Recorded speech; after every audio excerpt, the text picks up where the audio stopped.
Sarah's hands shook as she wrapped the bandage around her wounded leg.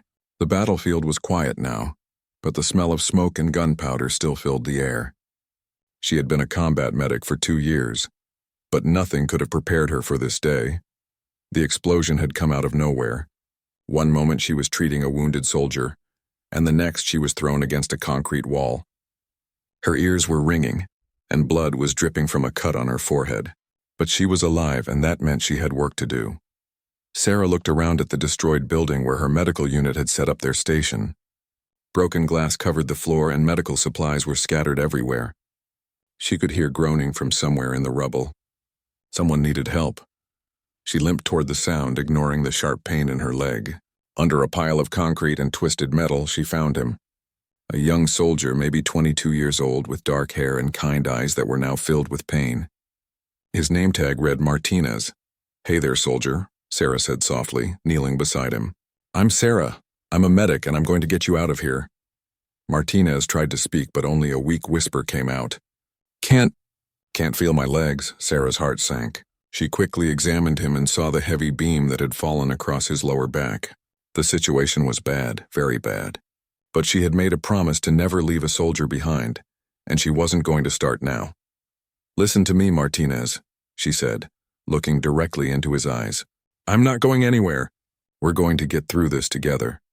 The building around them was still unstable. Cracks ran along the walls, and she could hear more debris falling in other rooms. They needed to move, but Martinez couldn't be moved safely without proper equipment. Sarah knew she had to make a choice that would change both their lives forever.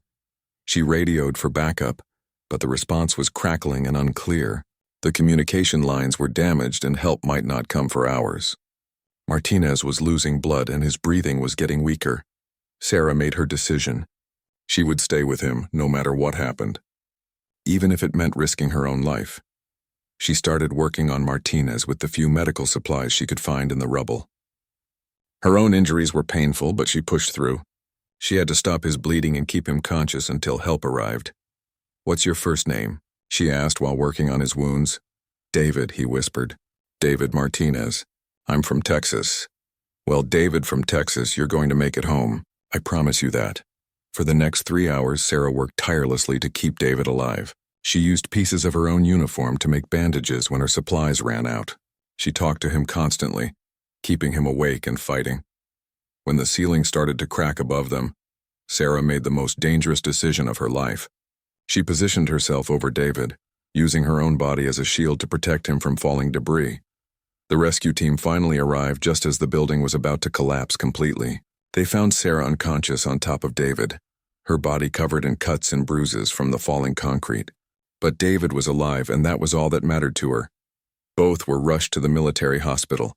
Sarah woke up 3 days later with a concussion, broken ribs, and severe cuts all over her body. The first thing she asked about was David. "He's alive because of you," the doctor told her. "You saved his life." But Sarah didn't feel like a hero. She felt like she had just done what any good medic would do. She had no idea that this moment would be the beginning of something much bigger than either of them could imagine. David Martinez opened his eyes in the hospital bed, confused and disoriented. The white ceiling above him was so different from the gray concrete and smoke he remembered. His body felt strange, like it belonged to someone else. A nurse noticed he was awake and called for the doctor. As medical staff gathered around his bed, checking his vital signs and asking questions, David had only one thing on his mind. "The medic," he said with a raspy voice. "The woman who saved me." "Is she okay?" The doctor smiled. "She's recovering. You both are very lucky to be alive." David learned that he had been unconscious for 5 days. The beam that fell on him had damaged his spine, but the doctor said he would walk again with time and physical therapy. It was a miracle, they told him, that he wasn't paralyzed permanently, but David knew it wasn't a miracle. It was Sarah. She had stayed with him when she could have saved herself. She had protected him with her own body when the building was falling apart. 2 weeks later, David was finally strong enough to get around in a wheelchair. The first thing he did was find Sarah's room. She was sitting by the window reading a book with bandages still covering her arms and a brace around her neck. "Knock, knock," David said from the doorway. Sarah looked up and her face lit up with a smile. "David, you're awake!" "How are you feeling?" He wheeled himself into the room. "I'm alive, thanks to you." "I came to say thank you," Sarah shook her head. "You don't need to thank me. I was just doing my job." "No," David said firmly. "What you did was way beyond your job. You could have died protecting me." They talked for hours that day. David learned that Sarah was from a small town in Ohio, and that she had joined the military to pay for medical school. She wanted to be a doctor someday and help people. Sarah learned that David had enlisted to follow in his father's footsteps, and that he loved working on cars in his free time. As the days passed, David visited Sarah every day. Sometimes they would just sit together in comfortable silence. Other times they would share stories about their families, their dreams, and their fears. Sarah was dealing with nightmares about the explosion. She would wake up in the middle of the night, thinking she was still trapped under the rubble. David understood because he was having the same dreams. "Sometimes I can still smell the smoke," Sarah confessed one evening. "Me too," David said. "But then I remember that we made it out. We survived because we helped each other." Their friendship grew stronger each day. Other soldiers in the hospital started to notice how much time they spent together. Some joked that David had found his guardian angel, but both Sarah and David insisted they were just friends. David's physical therapy was going well. He was determined to walk again, not just for himself, but to prove that Sarah's sacrifice had been worth it. Every painful step he took was a tribute to her courage. Sarah, meanwhile, was struggling with the decision of whether to continue as a combat medic. The explosion had shaken her confidence, and she wasn't sure she could handle being in another dangerous situation. "I keep thinking about what could have happened," she told David. "What if I hadn't been strong enough to protect you? What if the rescue team hadn't found us in time?" David looked at her seriously. "But you were strong enough, and they did find us. You can't live your life thinking about the what-ifs." Their conversations became deeper and more personal. They shared their fears, their hopes, and their plans for the future. Without realizing it, they were building something special between them. 1 month after the explosion, both Sarah and David were discharged from the hospital. They were being sent to different bases for the remainder of their service. The night before they had to leave, they sat together on the hospital roof, looking at the stars. "I'm going to miss talking to you every day," Sarah said quietly. "This isn't goodbye," David replied. "We'll stay in touch. I promise." They exchanged contact information and made plans to write letters. Neither of them knew that this was just the beginning of a journey that would test their friendship and change their lives in ways they never expected. As they hugged goodbye the next morning, Sarah felt something she hadn't felt before. It wasn't just friendship, but she pushed the feeling away, thinking it was just gratitude and the bond that comes from surviving something terrible together. David felt it too, but he convinced himself that what he was feeling was just respect and admiration for the woman who had saved his life. Neither of them was ready to admit that something deeper was growing between them. 3 months after leaving the hospital, Sarah was stationed at a medical facility in Germany, while David was recovering at a rehabilitation center in California. Despite being thousands of miles apart, they kept their promise to stay in touch. Sarah wrote her first letter on a rainy Tuesday evening. She told David about her new assignment, how different Germany was from the battlefield, and how she was slowly getting back to her normal duties as a medic. But she also wrote about the nightmares that still woke her up at night. David's reply came 2 weeks later. His handwriting was still shaky from his injuries, but his words were strong. He wrote about his physical therapy, how he was learning to walk again, and how every step reminded him of her courage. He also shared something he hadn't told anyone else. Sometimes he was afraid he would never be the same soldier he used to be. Their letters became a lifeline for both of them. Sarah would rush to the mailbox every day hoping for another letter from David. When his letters arrived, she would read them multiple times, finding comfort in his words. David did the same thing. He carried Sarah's letters with him everywhere, reading them during his physical therapy sessions when the pain became too much to handle. Her words gave him strength to keep pushing forward. In her 4th letter, Sarah wrote about a difficult day when she had to treat a soldier who reminded her of David. "I almost couldn't do it," she wrote. "My hands were shaking, and all I could think about was that day when I found you under the rubble. But then I remembered what you told me about not living with what-ifs, and I was able to help him."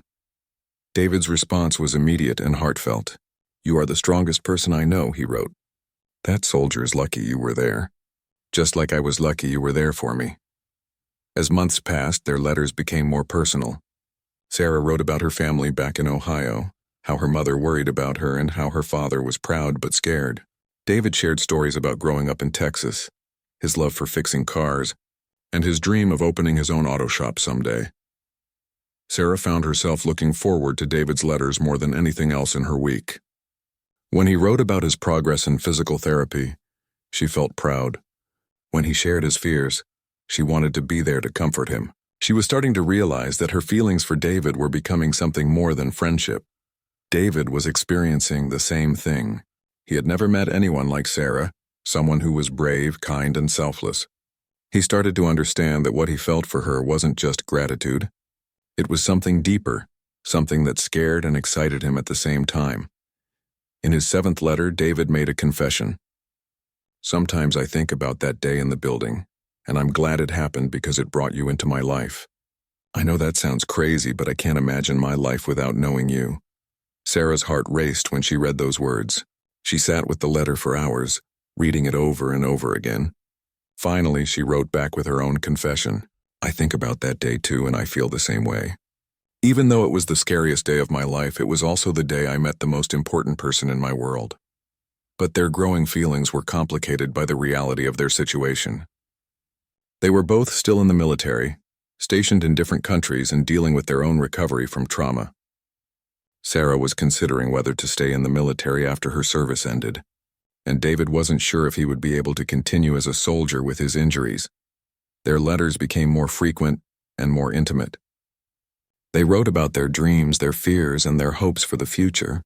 Sarah told David that she had decided to leave the military when her service ended and go to medical school like she had always planned. David wrote that he was being medically discharged but that he was okay with it because he had new dreams now.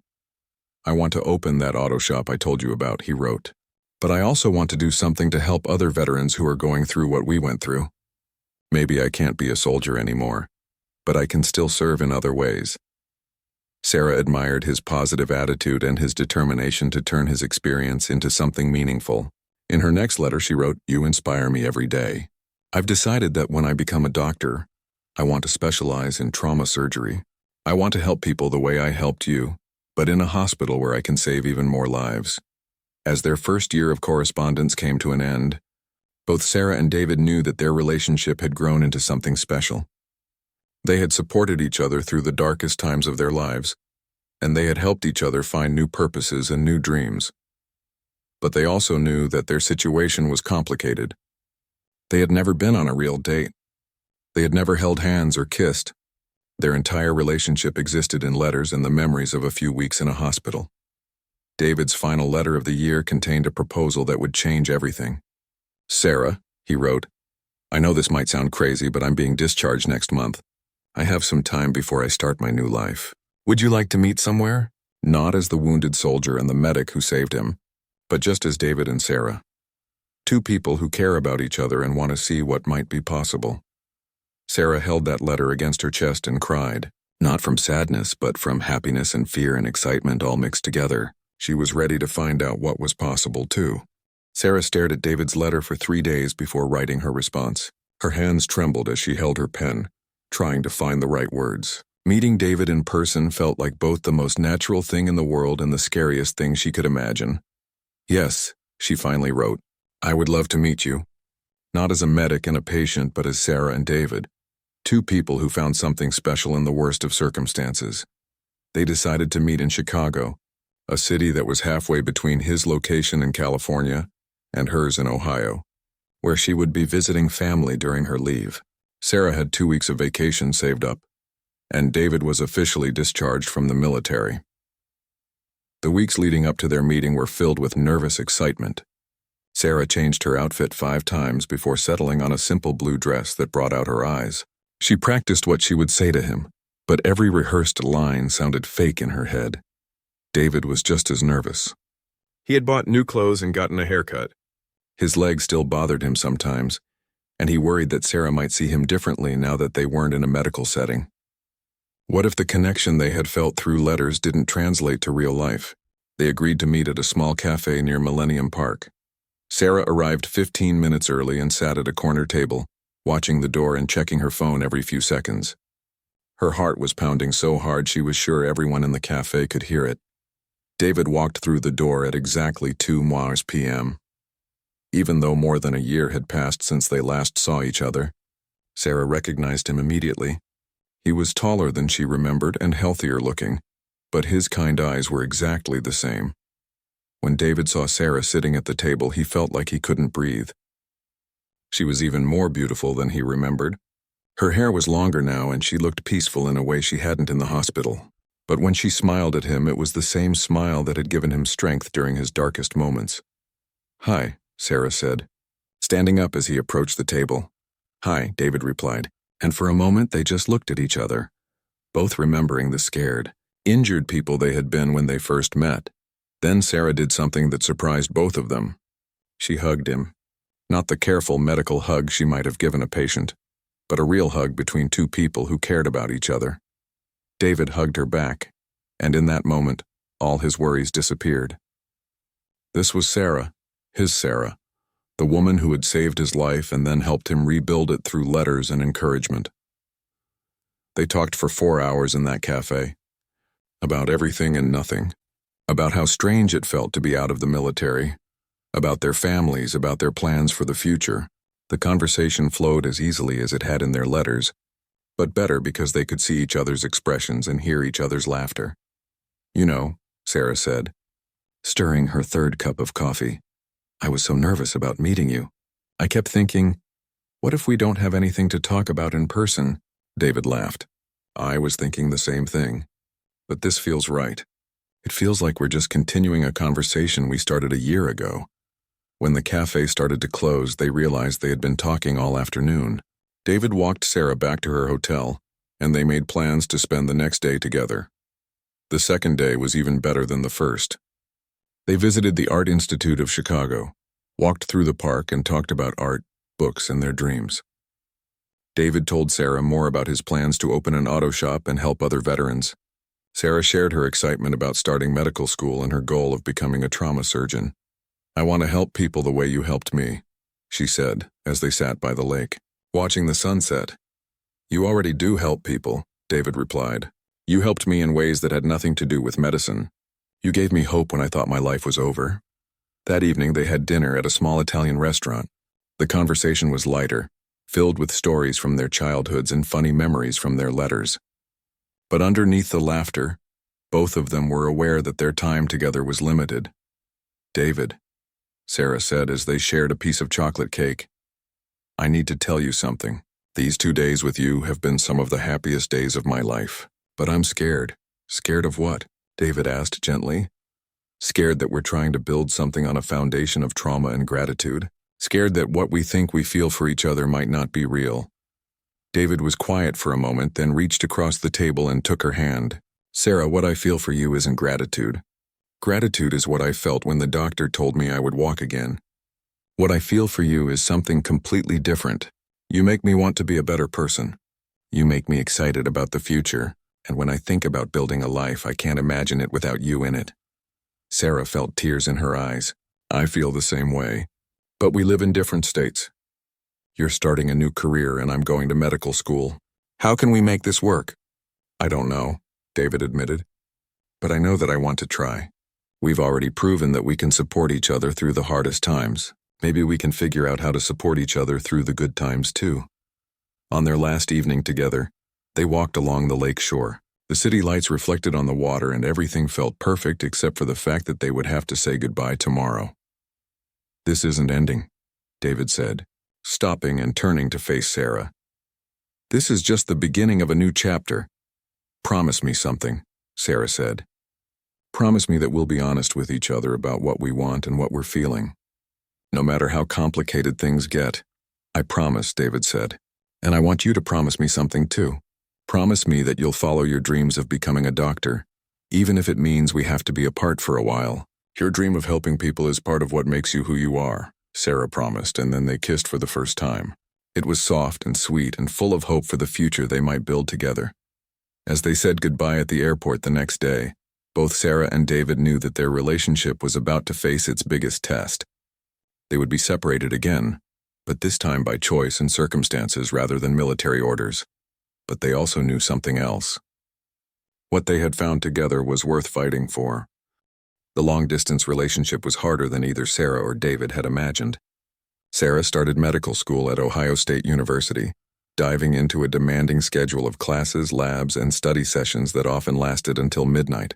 David moved back to Texas and began working toward his dream of opening an auto shop while also volunteering at a veterans support center.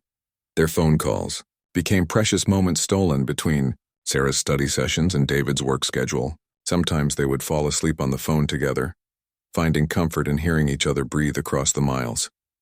"I miss you," Sarah said during one late-night call, exhaustion clear in her voice. She had just finished a particularly difficult anatomy exam and felt overwhelmed by the workload. "I miss you too," David replied from his small apartment in Austin. "But I'm so proud of you. You're going to be an amazing doctor." The first year was the hardest. Sarah struggled with the intense academic pressure and sometimes questioned whether she was smart enough to become a doctor. David was working 2 jobs while trying to save money for his business and dealing with the challenges of adjusting to civilian life. There were times when they went days without talking because of their schedules. Sarah would feel guilty for not calling, and David would worry that she was losing interest in their relationship. They had their first real fight 6 months after Chicago. "I feel like I'm always the one calling you," David said during a particularly tense conversation. "Sometimes I wonder if this is still important to you." Sarah was hurt and defensive. "Of course this is important to me, but I'm barely keeping my head above water here. I'm sorry if I can't be available every time you want to talk." They hung up angry and didn't speak for 3 days. Both of them were miserable during that time. Sarah couldn't concentrate on her studies, and David found himself staring at his phone, wanting to call her but not knowing what to say. Finally, David broke the silence with a text message. "I'm sorry. I love you and I want to work this out." Sarah called him immediately. "I'm sorry too. I've been so stressed that I forgot we're supposed to be supporting each other, not adding pressure." That fight taught them both important lessons about communication and understanding. They established new rules for their relationship. They would talk at least 3 times a week, even if it was just for 10 minutes. They would be honest about their stress and challenges instead of taking them out on each other, and they would plan regular visits even if they were short. Their first visit after the fight was emotional. David flew to Ohio for a long weekend, and they spent most of the time just holding each other and talking about how much they had missed being together. Sarah showed him around her campus and introduced him to some of her classmates, proud to finally have him meet the people in her new life. "Your friends seem nice," David said as they walked across campus after dinner. "They are," Sarah replied, squeezing his hand, "but none of them really understand what we've been through together. They see you as my boyfriend, but they don't know you're the person who taught me to be brave." David stopped walking and pulled her close. "And they don't know that you're the person who saved my life and then showed me how to live it." As their relationship progressed through Sarah's second year of medical school, they developed a rhythm that worked for them. David had saved enough money to open his small auto shop, and his business was slowly growing. He also became more involved with the Veterans Center, leading support groups for soldiers dealing with PTSD and physical injuries. Sarah was excelling in her studies and had decided to pursue emergency medicine, inspired by her experience as a combat medic. She often told David that every time she helped someone in the emergency room, she thought about that day when she helped him. Their visits became more frequent as they both got more established in their new lives. David would drive to Ohio whenever he could take time away from his shop, and Sarah would fly to Texas during her breaks from school. During one visit to Texas, Sarah met David's family for the first time. His parents immediately loved her, especially when David told them the story of how they met. His mother hugged Sarah and whispered, "Thank you for bringing our son back to us." "He did that himself," Sarah replied. "I just helped a little." David's father, a quiet man who had also served in the military, shook Sarah's hand and said, "What you did took real courage. David chose well." Sarah also introduced David to her family when he visited Ohio. Her parents had been worried about their daughter dating someone she met in such traumatic circumstances, but they quickly saw how happy David made Sarah and how much he supported her dreams. "He's good for you," Sarah's mother told her privately. I can see how much he loves you in the way he looks at you." By Sarah's third year of medical school, they had established a strong, committed relationship built on mutual respect, shared values, and deep love. They talked about the future more seriously now, making plans that included both of their careers and dreams. "When you finish medical school," David said during one of their phone calls, "I want you to do your residency wherever you want. If it's not in Texas, I can move my business. Auto shops can work anywhere." Sarah was touched by his willingness to be flexible. "Are you sure? You've worked so hard to build your business in Austin. Sarah, you saved my life. Now I want to spend the rest of my life supporting your dreams the way you supported mine when I was learning to walk again." As Sarah entered her final year of medical school, both of them knew that their relationship had survived its biggest test. They had proven that their love was strong enough to withstand distance, stress, and the challenges of building new lives. But they also knew that their next decision would be the most important one yet. Sarah was applying for residency programs, and they would soon have to decide where to build their life together. The scared, injured soldier and the brave medic who had saved him were ready to take the next step in their journey together. Sarah's hands were shaking as she opened the email from the hospital residency program. David was sitting next to her on her couch in Ohio, having driven up for the weekend to be with her when the results came in. They had been waiting for this moment for weeks. "I can't look," Sarah said, holding the laptop but not reading the screen. "What if I didn't get into any of the programs I wanted?" David gently took her hand. "Whatever it says, we'll figure it out together, just like we always have." Sarah took a deep breath and read the email. Her face went through several expressions before breaking into a huge smile. "I got accepted. I got into the emergency medicine program at Houston Methodist Hospital." David picked her up and spun her around the small apartment. Houston. That's only 3 hours from Austin. They had hardly dared to hope that Sarah would get into a program so close to where David had built his business. It felt like everything was finally falling into place. "I can't believe it," Sarah said, still in David's arms. "After 4 years of long distance, we're finally going to be in the same state." "More than that," David said, setting her down and looking into her eyes. "I think it's time we stop living in different places altogether." Sarah's heart skipped a beat. They had talked about moving in together, but it had always been something for someday, when their careers were more settled. "Are you sure?" she asked. "Residency is going to be incredibly demanding. I'll be working 12-hour shifts, sometimes longer. It won't be easy living with me." David laughed. "Sarah, I fell in love with you when you were working as a combat medic under the most stressful conditions imaginable. I think I can handle you being tired from helping people in a hospital." They spent the rest of the weekend making plans. David would expand his auto shop's coverage area to include Houston, which would actually help his business grow. Sarah would move to Houston 2 months before her residency started, so they could find a place together and she could adjust to the city. The move to Houston marked a new chapter in their relationship. For the first time since that brief period in the military hospital, they were living in the same place and building a daily life together. Sarah's residency was every bit as challenging as she had expected. She worked long hours, came home exhausted, and sometimes had to study until late at night. But having David there made all the difference.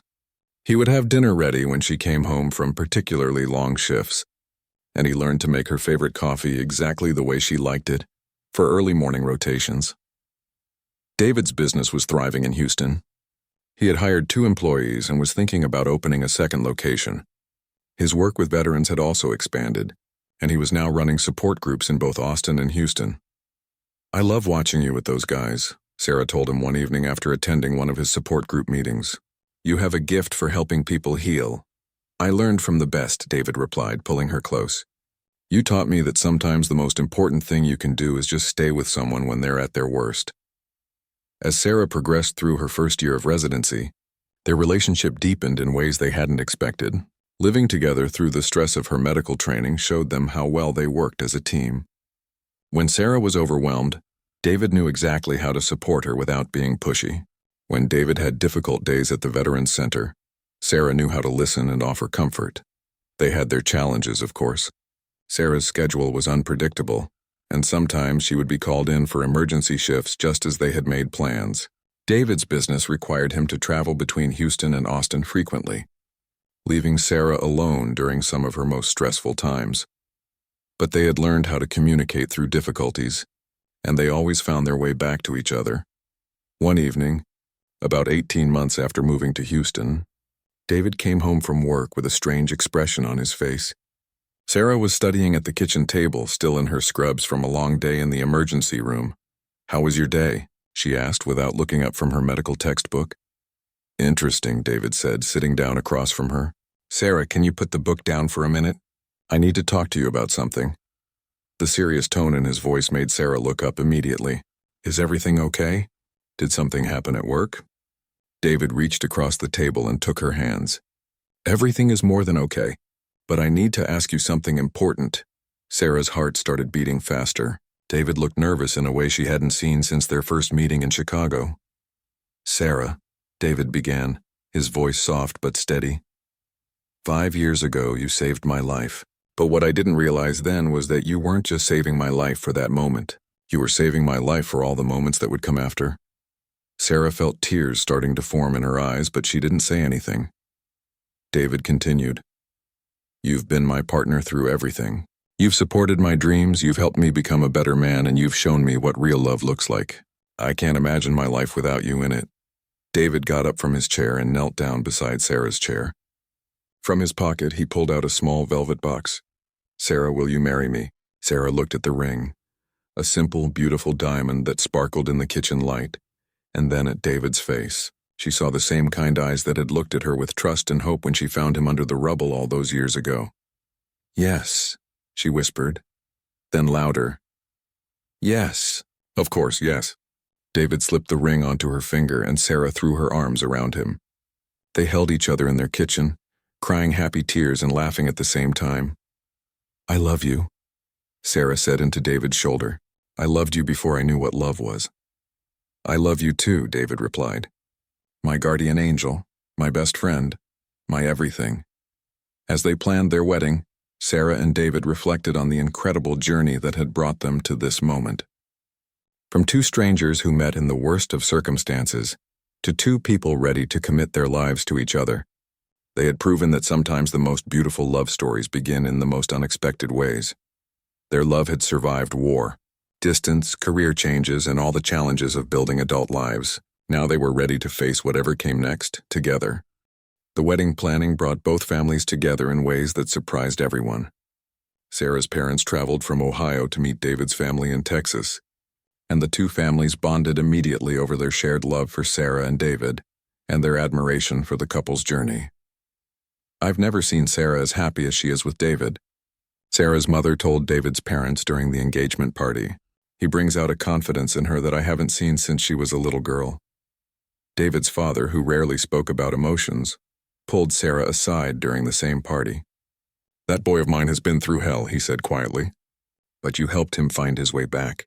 Thank you for loving him." Sarah and David decided to have their wedding at a small venue in Austin, close to David's family and the auto shop that had become so important to both of them.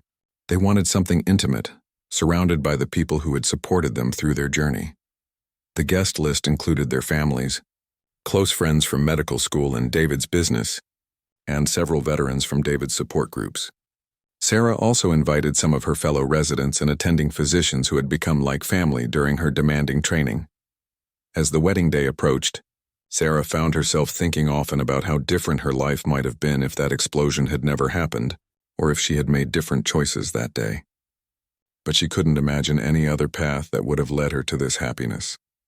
2 weeks before the wedding, Sarah completed her second year of residency. She was exhausted but proud of how much she had learned and grown as a doctor. David had been her anchor through the most difficult parts of her training, celebrating her successes and comforting her after the hardest days. "Dr. Sarah Martinez," David said on the morning of her completion ceremony, practicing how her name would sound after they were married. "I like the sound of that," Sarah laughed. "I've been thinking about that too. It's going to be strange to have a different name, but I love that it connects me to you." The wedding day arrived with perfect autumn weather. Sarah woke up in a hotel room surrounded by her bridesmaids, feeling calm and excited. She had been nervous about many things in her life, but marrying David wasn't one of them. As she put on her wedding dress, a simple but elegant gown that made her feel beautiful, Sarah's maid of honor handed her something unexpected. David wanted me to give this to you, she said, holding out a small box. Inside was a locket with 2 pictures. One was a photo of them together in their military uniforms, taken at the hospital right before they were discharged. The other was a recent photo of them laughing together in their Houston apartment. On the back of the locket was engraved, "Then, now, always." Sarah felt tears in her eyes but blinked them back, not wanting to ruin her makeup. "He always knows exactly what I need," she told her bridesmaids. Meanwhile, David was getting ready with his groomsmen, including several friends from his military days who had traveled to be part of his special day. He was calm but excited, occasionally touching the watch Sarah had given him as a groom's gift. It was engraved with the date they first met, not the date they got engaged. "You ready for this, brother?" asked his best man, a fellow veteran who had been in David's support group when it first started. "I've been ready for this since the day I woke up in that hospital and saw her face," David replied. The ceremony was held in a garden behind the venue, decorated with simple white flowers and photos of Sarah and David throughout their relationship. As the guests took their seats, many of them were already emotional, knowing the story of how the couple had met and overcome so many challenges. When the music started and Sarah appeared at the end of the aisle, David felt his breath catch. She was beautiful, but more than that, she looked radiant with happiness. As she walked toward him, he thought about all the moments that had led to this one. Sarah saw David waiting for her at the altar and felt a sense of completeness she had never experienced before. This was the man who had trusted her to save his life, who had helped her believe in herself, who had supported her dreams even when it meant sacrificing his own convenience. They had written their own vows, and there wasn't a dry eye in the audience as they spoke. "David," Sarah said, her voice clear and strong, "you came into my life on the worst day I had ever experienced, and you turned it into the day that changed everything. You taught me that being brave isn't about not being afraid. It's about staying and fighting even when you are afraid. I promise to stay and fight for us, for our dreams, and for our love every single day of our lives." David's voice was slightly shaky with emotion as he spoke his vows. "Sarah, you didn't just save my life that day. You saved my future. You showed me what it means to love someone more than yourself, and you've continued to show me that every day since. I promise to love you, support you, and protect you the way you protected me in good times and bad, for all the rest of our days." When the officiant pronounced them husband and wife, their kiss was soft and sweet, full of the love they had built over years of challenges and triumphs. At the reception, David's best man gave a speech that brought everyone to tears. "I've known David since our military days," he said, "and I watched him go through some of the darkest times a person can face. But I also got to watch him fall in love with the most amazing woman I've ever met. Sarah didn't just save David's life, she saved his heart. And David didn't just find his wife, he found his purpose. Together they've shown all of us what real love looks like." Sarah's maid of honor spoke about watching Sarah transform from a scared medical student into a confident doctor and loving wife. "Sarah always said she wanted to save lives," she said. But what she didn't realize was that she was also going to save hearts, starting with David's and then touching everyone who knows them. As Sarah and David danced their first dance as husband and wife, surrounded by the people who loved them most, they talked quietly about their future. "What do you think comes next?" Sarah asked as they swayed to the music. "Everything," David replied, holding her close. "We've got the rest of our lives to figure it out together." Looking around at their families and friends, at the life they had built together, Sarah knew that whatever challenges and joys lay ahead, they would face them the same way they had faced everything else, together with courage, and with the love that had grown from the worst day of their lives into the foundation of their best life. Their story had begun with pain, fire, and blood, but it had become something beautiful, a testament to the power of love, commitment, and the belief that sometimes the most extraordinary love stories begin in the most ordinary moments of human courage and kindness.